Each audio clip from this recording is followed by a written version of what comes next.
对，那你刚刚提到一个哈，你说有不同宗教背景的人，他们也对有这种濒死经历。对，对，那我真的就很好奇了，因为我觉得不同信仰他们对死后的说法是不太一样的。是。那他们这些人的经历是否一样？如果你知道你死后的那个时间会很长的话，那你就会对这个 topic 很有兴趣。挑战您的价值观，返璞归真过生活。欢迎收看《10万个为什么》，我是你的好朋友路德。在节目一开始，提醒大家订阅我的频道，并打开小铃铛，千万不要错过每周五的精彩节目哦。Hello，大家好。那今天呢，我很开心能够见到我的一位长辈啊，嘉士哥。对，那我今天之所以把他邀请到这里来呢，是因为我最近看到他其实做了一个讲座，是在网上，就他讲到一个很有趣的题目，叫做 Imagine Heaven 啊，就是想象天堂。其实这是一本书的题目，所以教师哥他就是把这本书很详细的做了一些介绍。那我偶然的机会听到这个讲座，我就非常有兴趣。我希望教师哥能够在这里来跟我们来讨论一下这个话题，就是其实是濒死经历。谢谢教师哥愿意很来。荣幸能来到你的节目，也很高兴能够来你的节目支持你。你当时在做这个讲座的时候，真的花了很多的心思，我可以感觉到你对这个话题真的是非常用心，非常有兴趣。但是这个题目其实对一个活人来讲，哈，我们很多人说，你活都还没搞清楚，你干嘛去研究死，对吧？死了以后，人死了以后，没有人知道会发生什么，你为什么要花时间去研究这个问题？特别是我们中国人，孔子说什么未知生焉知死哈。但我就想问一下教师哥，你自己是怎么对这个话题这么有兴趣的？对，没错，我们的孔老夫子啊，在2500年前说了这句话啊：如果你不知道生的话，你干嘛管他去死？所以呢，生怎么来的，别管他，以后会去哪里也不知道，也不需要去管他那我想这个真的是影响很多人，或者是被很多人用来作为一个借口，就不去想这个问题，其实是一个很重要的问题。因为说老实话，如果不是那位创造我们的上帝亲自来启示我们在这个世界上没有一个人能够想象得出你是从哪里来的，你是为什么被造，你为什么要来到这个世界，你更没办法想象出你死后要去哪里，你是不是有一个永恒的生命，对不对？看起来都好玄的东西。那孔子呢，他很诚实，因为没有人启示他，对不对？这个他自己没办法想象，所以他才会说出这句话。但是呢，我们中国人呢，中华民族如果我们可以这么讲的话，在过去几百年当中呢，我们每一个人比孔子都更加的有福为什么？因为呢，这位创造生命的主呢，他自己来启示我们，他借着这个很多基督徒，对不对？来告诉我们我们是为什么被这个创造的，对不对？那其实我们每一个人应该对这个问题都很有兴趣。为什么？因为我们现在在世界上的时间大概多少年？其实也只有80年到120年吧，如果你活得够久的话，对不对？但是呢，这个死以后的时间有多久？其实是很长的，是永恒的，对不对？是很久很久的，对不对？所以呢，如果你知道你死后的那个时间会很长的话，那你就会对这个 topic 很有兴趣。怎么样用这短短的80到120年当中来影响后面的永恒那至于我自己为什么对这个这么有兴趣呢？因为我自己心里面感觉到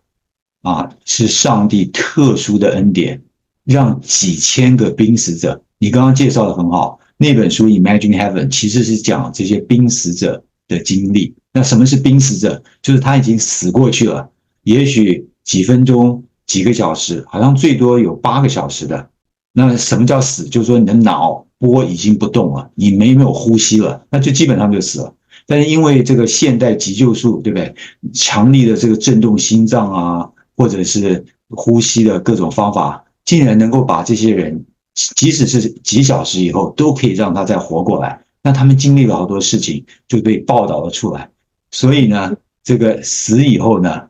这个是灵和魂其实还是在的。我认为这是上帝特殊的恩典，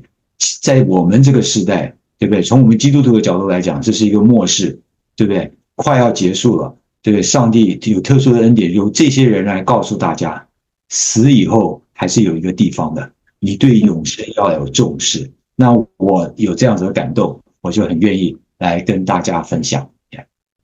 那你刚刚提到这本书里面有很多的例子哈，几千个人，这些我们怎么知道这些故事是真实可信的？它是真实发生的事情，而不是这个作者去杜撰的。那这个问题非常非常的好。我想第一个，我们可以从这个时间的角度来讲，它这个不是昨天前几年过去10年的报道，它其实从1965年。有一位叫做 Dr. Raymond Moody，OK，他呢写了一本书叫做 Life After Life， 就是生命后的生命，而且他自己也是这个创造了这个名词叫做濒死体验，就是他创造这个名词是这个叫做 Near Death Experience，OK，然后呢，所以这整个研究从他开始是一个很有系统、科学性的研究，而且是可以被第三方来确认这个研究已经有接近60年之久。当他写了那本书以后，那这个作者呢，就是 John Burke 他看到以后，他那时候不信上帝了，就非常的震惊他觉得说，如果这个是真的话，那不得了，那我这一生我要努力的目标，我要奔跑的这个标杆就会不一样。那我们回到就是讲到这个 Dr. 这个 Moody， 他写了这本书以后呢，影响到很多人。包括了影响到很多的医生、专业的研究人员他们就觉得这个很有兴趣，说这虽然从理智上或者是感情上来想，这是不可能是真的，但是呢又无法否认，所以他们自己也去做研究，对不对？比如说很多有怀疑态度，刚开始觉得说这简直是骗人的，对不对？是这个乡下人的这个谈论，包括了这些大学教授。心脏病的专家、放射肿瘤的专家、哈佛大学精神的外科医生，你可以注意到这些人他们的工作都跟那些快要死的人有关的，所以他们有大量的机会，比如说心脏病专家，那都是有心脏有问题的人来找他们，对不对？那他会碰到很多 case， 对不对？所以其中就有一些心脏病专家说，我做了心脏病这么久，很多人也是被我救活回来，他都没讲说有这种经验。那人家就跟他讲说，你有没有问过他们死以后看到什么？他说从来没问过，所以他就开始去问，他一问之下才发现，哇，其中有一些人就是这个 Dr. Moody 所讲的这些濒死经验，所以他们说这个好像是真的，不是无稽之谈，对不对？所以他们就从这个怀疑到很震惊，到最后他们做完研究以后，他们相信，哇，这好像是真的。所以他们其实很多都不是基督徒，他们都不相信有上帝，也不相信有死，对不对？因为大家都受到进化论的影响，其实进化论是一个假设，人就是物质，死了以后就没有了没有任何的意义，对不对？只是这个不小心碰撞出来不对，这个上帝创造我们是有意义的那这些人就开始做了这些研究呢，他们也把它公布出来，所以就做的这个研究已经 almost 60年了。那第二个角度来看的话，就是这个研究的种类很多，他们总共有65项不同的濒死体验 ，OK， 包括有不同职业的人 ，OK， 他们是医生的，是教授的，是这开飞机的，对不对？这算是高知识的这个高教育水准的。然后还有小孩子，因为他们为什么做研究在小孩子身上？因为小孩子应该比较不会骗人，对不对？那还有世界上各种不同的人，然后还有不同宗教的人，不单是这个基督徒天主教徒还有回教徒佛教徒、印度教徒，他们特别有一个 study 对很多印度教徒也做了这个研究，然后他们特别对盲人，就是眼睛看不见的为什么？因为他们本来就看不见，他们没办法描述。就是这些，如果他们能看见的话，对不对？但是他们死后都看见了，然后他们把他们看见的东西竟然都描述出来，所以是非常的震惊了。所以这是两项，对不对？时间够久，种类够多。第三个就是你所提到的，这个数量够多。OK，如果要造假的话，一个、两个、10个可能还有可能，但是如果是几百个、几千个，有超过3500个，这个你很难造假。然后其中有很多类似的地方，对不对？然后第四个是我叫做无法捏造的事实。比如说有些人死过去以后，这个医生和护士到别的房间去谈一些非常私密的事情，或者是说你病人不可能知道的事情，他早上这个医生早上吃什么，他们这些人都能够这个，因为他们死后以后，他们的灵魂就飘在天花板上，然后可以飘到其他的房间，他们就可以讲出来。OK， 你还有甚至这个他们能够飘出这个外面，能够看到这个医院外面的状况，那这些东西都是没有办法这个捏造的，没有办法自己想象的，因为很多人都说哦，你死了以后会分泌什么某种荷尔蒙，有些医生是这么解释，对不对？你就开始想象，就是感觉很棒啊，感觉自己能飞，对，没错，幻觉。但是这些不是幻觉，因为这些是事实，所以这才让许多的这个科学人员非常的震惊。然后甚至我在讲座当中呢，有提到一些小孩子，4岁的小孩，他能够知道妈妈以前有流产，但妈妈从来没有提过这件事情，就好几个这种 case。所以说，如果他死后亲眼看到、听到，他不可能知道。所以这个所有的数据真的是非常的科学，也没有办法否认的。对，那你刚刚提到一个哈，你说有不同宗教背景的人，他们也有这种濒死经历。对，那我真的就很好奇了，因为我觉得不同信仰他们对死后的说法是不太一样的。是，那他们这些人的经历是否一样？就他们是不是有的人就去了天堂了，有的人就去了地狱了？因为我们基督徒觉得我们只能够就说信耶稣才可以去天堂嘛。那这个问题很好啊，对，所以其实里面你有2个问题，问的第一个就是不同宗教的人，他们看到的，他们经历是不是相像啊？他这个书里面其实有做这个一些总结啊，所以我可以跟大家分享一下啊，他们很多就是即使是比如说回教徒啊、印度教徒啊，跟基督教徒或者不信上帝的人，他们其实有一些，他们很多濒死的经历都很相似，比如说他们灵魂出窍。OK， 他们就浮在天花板上，所以他的意识跟肉体是分离的，这个是一样的。第二个，他们的感官增强 ，OK， 然后比平常他们觉得非常的有意识、有警觉，然后他们的视力呢，很多人都描述20公里以外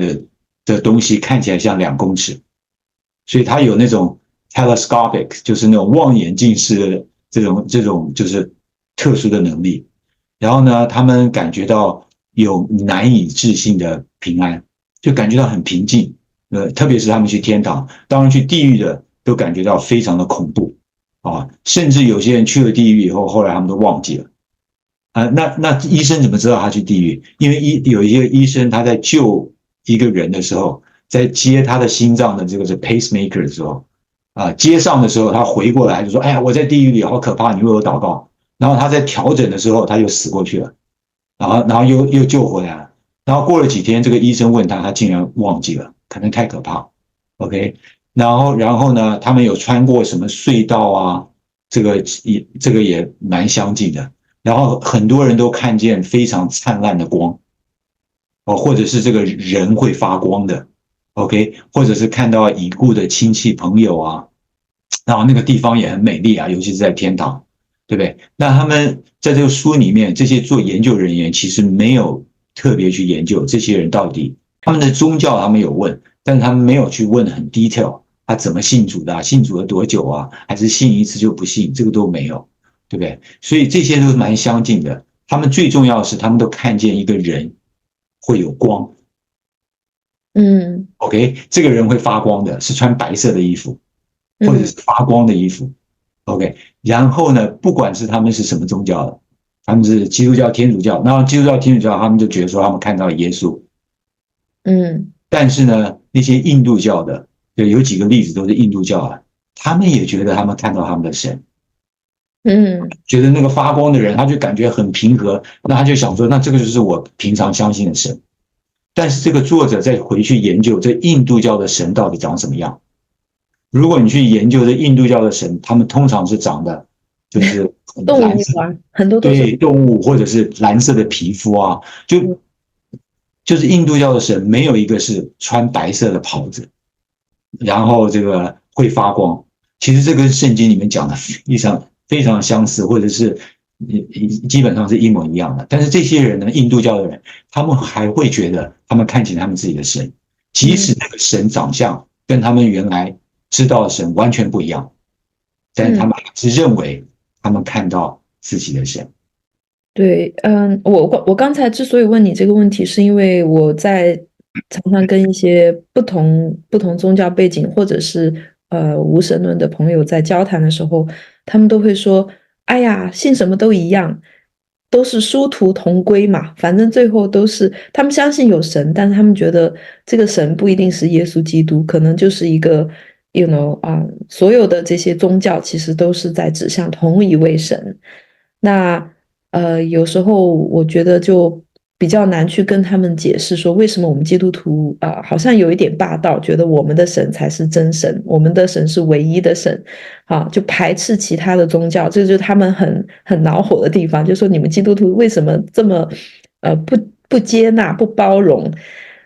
对。但是刚才我听到你讲的这个，我就觉得很好的，就是说，即便他们认为他们的神也会把他们带向天堂或者怎么样，但是真的就是说他们看见的那个形象其实是更贴近我们圣经里面讲的这个耶稣的形象。那很多人他之所以他没有意识到这是耶稣，是因为他从来没有听过耶稣，或者是他从来没有看到过这个圣经里面描述的耶稣，没错，他就以为他信的那个就是最近很多明星陆陆续续就去世了，然后大家为了表示对他们的怀念呢，都会说在天堂走好。但是其实这个是很矛盾，因为他们都不相信有天堂他们本来不相信有天堂，可是他们还是会说愿你在天堂走好。每一次我看到这个的时候，我心里面会有一个遗憾，就是说就是到底你们知不知道怎么样才可以去天堂？这个东西就是不可知论者 agnostic， 就是他其实不太知道，但是他也不怎么 care， 对不对？因为他不知道这个东西的严重性。